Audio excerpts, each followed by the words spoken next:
আজকে মহা অষ্টমী তৃতীয়া শুভেচ্ছা দিয়ে ভিডিওটা শুরু করছে। তো আজকে এই যে মায়ের পুজো হয়ে গেছে, মহা অষ্টমী, যেহেতু আরেকটু পরেই অষ্টমী ছেড়ে চলে যাবে, তাই একটু তারা আছে। মায়ের পুজো সকাল সকাল 8:30টার মধ্যে হয়ে গেছে। এই যে গণেশ ঠাকুর, এই যে নবগ্রহ, সব কিছু দর্শন করিয়ে দিলাম। এই যে দেখো চলো এখন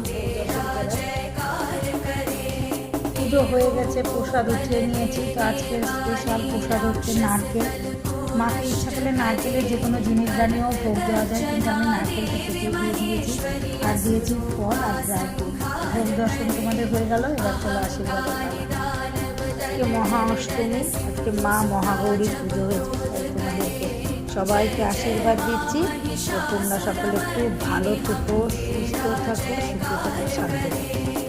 আজকের মতো আসি বন্ধুরা।